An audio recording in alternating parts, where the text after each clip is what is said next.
Alright, I picked up the new Condor Speed Machete. It was new for 2013, and before I had bought one I had seen little information on YouTube about it, so I thought I'd make a review so the people that were thinking about it could know what they're getting into. I've heard some complaints that people say that the sheath is too tight. I didn't really have any problem with that. It could have touched a little when I first got it, but it slides no problem in and out now. Just put it on your mattress for a day with nothing in it, and it just smashes a little flat, gives a little extra space, and then it's been no problem. It's a 16-inch blade, bead blasted finish, polypropylene handle, 2.5 millimeters at the spine with a distill taper. I specifically wanted it for its lighter weight blade and the handle shape. That's just a nice flicker. Cut vegetation, limbs, brush, that type of thing. I brought out my Condor Golok that I picked up a couple years ago that is just a pretty thing that I've never even used, for a little comparison. A lot of people are familiar with this blade.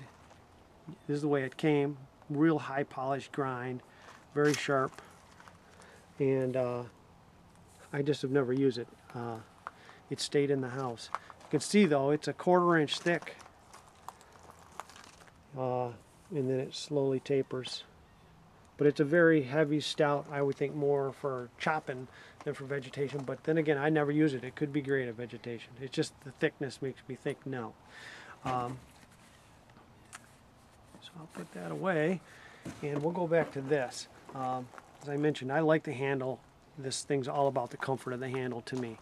I've used some of the other style handles, and they're always pointy, jabbing you in your hand, or if you round them off, the wood sometimes when it gets good and wet in your hand, if you're not in a plastic handle or polypropylene, you're in a wood handle with a swollen back, you take and get it wet, your hand sweat in it after an hour, all of a sudden, as soon as it gets wet, the grain swells in that wood, it just rips your hand up, and you find like, where'd that come from? You didn't feel any fatigue, no problem with your hand, and all of a sudden you got blisters all over the place within seconds. So I wanted to try this. It kind of reminded me of my old Est-Wing hammer handle, which was super comfortable to swing. It just flick and it sets in your hand just fine. One thing I didn't care for, or maybe there's really no problem with it, I just got spoiled on the Condor Golok, was the grind and the blade sharpening was just beautiful work of art. Maybe that'll make me want to use this one more, and of course I bought this one to be a user, so I will. But I wanted to show you the blade here. The grind looks like they hit it with maybe 40 grit on a belt sander. And you can see the tips. Well, maybe they were worried about strength at the tip, but there ain't much of a tip there. And then we swoop down and we hit a big flat spot from here to here. So we get a swoop and a flat, and then we come down through this section, and I hope you can see on the camera that we swell out and back in and swell out and back in, so the grind is pretty crooked here. And I was actually at the store, they had 2 of these, and I picked out the best of the 2. So the quality of that edge is nothing like you would expect in that if you have the Condor Golok. Nothing like it. But I'm going to hit this on a belt sander and see if I can clean it up and put a little better edge on it. I took a couple swings. You can see a little dirty up here with it just as I brought it out here, and yeah, it was knocking twigs over, not cutting through. So we'll see how things look in just a few minutes.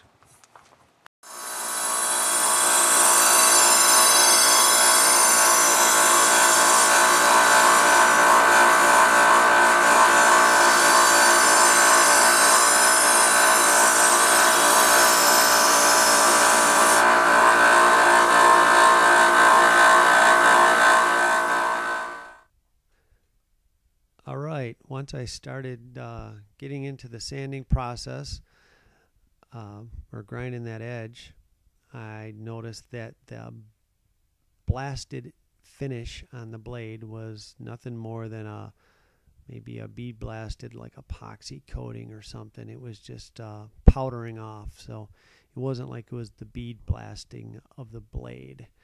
So I figured it needed to come off. I like naked high carbon steel anyhow, a little 1075. I figured I would strip it down, all that coating off, and perhaps put a patina on it. But at first I just was all about getting it stripped off. It came off pretty easy, actually, sanding it off. But then I was really amazed at how rough the grind marks were on the blade itself.